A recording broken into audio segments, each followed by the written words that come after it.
Des poteaux électriques au sol, des façades de bâtiments enlaidis, des babouches rescapées, autant d'éléments pour décrire l'effondrement d'un immeuble à 3 niveaux, survenu ce jeudi 29 octobre 2020 à Niobel, dans le 2e arrondissement de la ville de Douala. Cet incident survenu en une matinée pluvieuse a causé de nombreux dégâts matériels, comme on peut le constater sur ces images. Côté humain, que des blessés enregistrés. Nous on dormait encore, on a entendu juste un bruit. Moi je me disais que c'était ailleurs puisque moi je vis un peu derrière. C'est quand je contourne, j'arrive ici que je constate que la maison du voisin a touché notre maison. L'immeuble s'est écroulé. Il n'y a pas eu de mort, mais il y a juste 3 blessés, ma grande soeur et 2 voisins. Lesquels blessés ont été conduits par le corps des sapeurs-pompiers dans un établissement sanitaire de la place. Cet accident a également connu l'intervention des agents de l'entreprise camerounaise de production et de distribution de l'électricité, ainsi que celle des populations environnantes qui expriment leur étonnement. Car c'est un chantier qui a commencé il y a peut-être autour de 2 mois, quelques jours peut-être. Et subitement, je ne sais pas, à vue d'œil, on sent que vraiment tout est fait. Subitement, comme ça, j'ai vu un groupe de jeunes avec les pelles en train de venir ici. J'ai demandé où vous allez. Ils m'ont dit qu'ils vont travailler au chantier. Et subitement, après le départ, 5 minutes plus tard, la maison est écroulée. Notons que les causes de l'effondrement de ce bâtiment sont jusqu'ici inconnues. Et selon certains témoins, ce jour marquait la date de lancement pour la construction du 4e niveau à ajouter sur cet immeuble.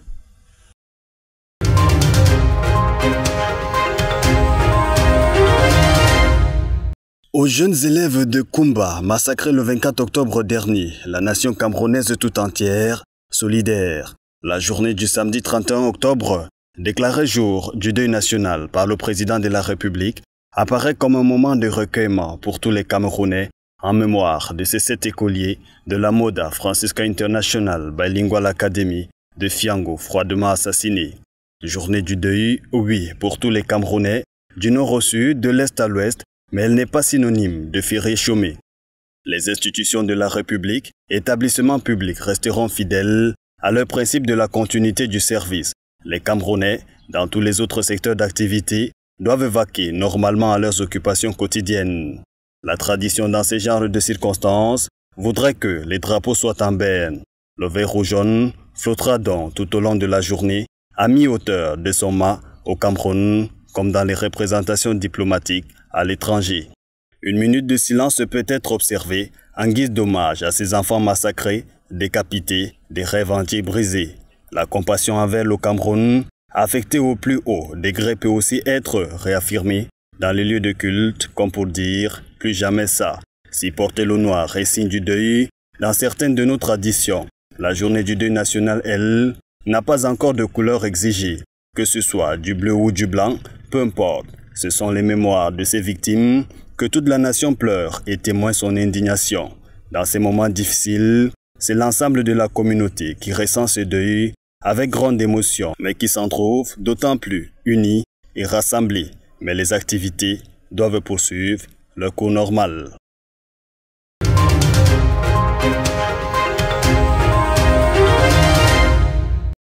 3600 âmes jetées en pâture dans la localité de Bodjongo à Douala. Le sort de ces infortunés est, à la lumière de ce témoignage, déplorable. Aujourd'hui, nous avons des familles qui sont dispersées à travers le Cameroun. Nous avons des parents qui sont carrément malades parce qu'ils n'ont pas pu émotionnellement supporter la casse, c'est-à-dire vous avez toute votre vie travaillé, vous investissez, vous montez et devant vous, on vient de détruire sans même au préalable vous laisser le temps d'enlever vos effets. Et donc du coup aujourd'hui, je n'ai pas envie de dire que beaucoup sont même dans la rue. Des évictions mises sur le compte de Sieur Dieudonné Kamdem et la société Les Grands Complexes Chimiques d'Afrique.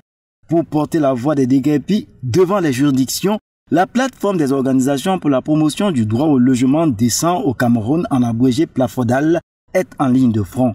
Dans une conférence de presse tenue le 29 octobre à Douala, il était question pour ces acteurs de la société civile de présenter aux hommes et femmes de médias la situation qui y prévaut. Aujourd'hui, je peux vous rassurer que les populations, comme disait tout à l'heure le représentant de l'archevêque, sont dans leurs droits. Dans leurs droits parce que le juge administratif qui suspend les effets du titre foncier 70-869. Donc le titre foncier est un acte inattaquable. Et s'il est donc attaqué et que le juge a pris une première décision de suspendre, on a jeté la tierce opposition. Le même juge a rejeté un an après.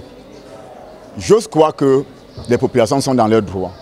Une procédure sur laquelle est posé le regard de la commission justice et paix de l'archidiocèse de Douala, l'Église qui, dans sa position, se veut plutôt équilibrée. Si ceux qui ont été déguerpis sont dans leurs droits, qu'on restitue ces droits et que ceux qui sont les auteurs de ces exactions soient poursuivis. Et de l'autre côté aussi, s'il arrive qu'ils n'ont pas raison, qu'ils acceptent aussi. Sur le fait, 17 hectares de terrain sont au centre de l'affaire. Les membres des collectivités Boudjongo reconnaissent avoir acheté des parcelles de ce terrain, objet du titre foncier numéro 7037, Bar Vouri, établi le 16 novembre 1977. Laquelle portion aurait été prise de force par un groupe de personnes conduites par M. Kamdem. Entre trafic d'influence, faux et usage de faux, Plafodal et ses partenaires ne comptent pas ménager des efforts pour que justice soit enfin rendue.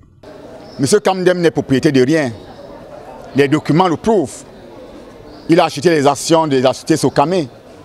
Et aucun titre foncier n'a jamais été muté à son nom, encore moins au nom de sa société. Donc il est engagé dans un combat où il voit l'échec. Même s'il devient pauvre, il vend tout son patrimoine. Nous, la société civile, nous sommes engagés pour que la justice triomphe. L'argent n'a jamais construit un pays. À l'autre part, c'est donc d'apporter un démenti.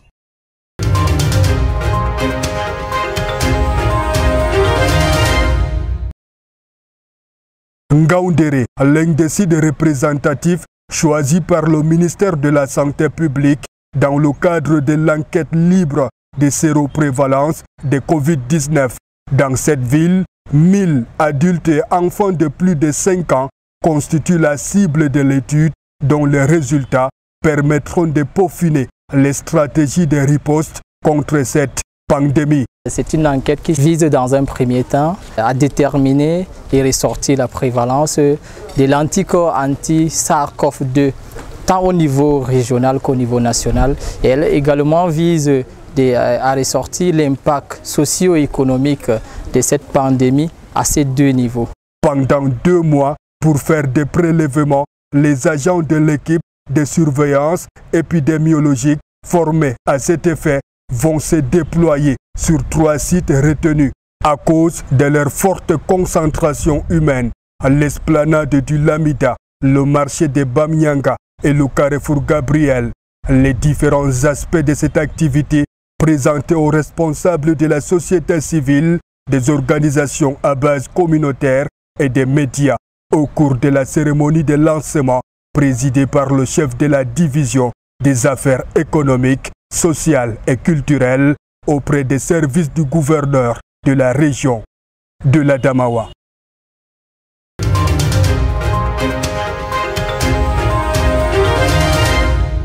La secte terroriste Boko Haram existe encore dans la région du bassin du lac Tchad.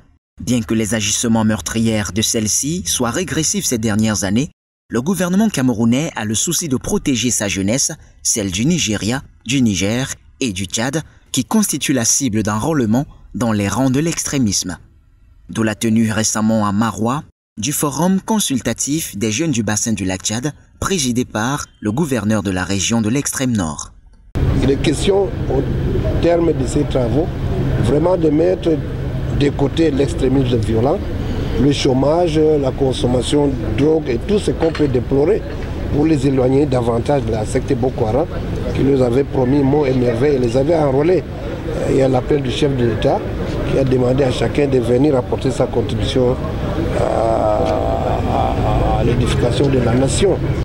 La jeunesse du bassin du lac Tchad constitue un potentiel important au développement de la région. Il est primordial de bien canaliser ses énergies.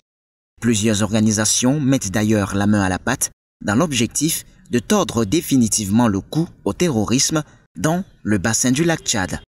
Nous sommes là pour pouvoir accompagner les jeunes et les départements concernés et les partenaires de UNFPA pour pouvoir organiser ce forum qui est une première étape d'identification des besoins, de stratégisation, pour que nous puissions prendre en considération non seulement les besoins, mais aussi le potentiel et les capacités que les jeunes représentent pour résoudre les problèmes qui les concernent par eux.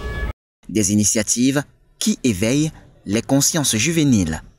Nous, les jeunes réunis dans le cadre de ce forum, avons pour caution de pouvoir donner nos contributions, mais toucher du doigt les véritables problèmes afin d'apporter des solutions.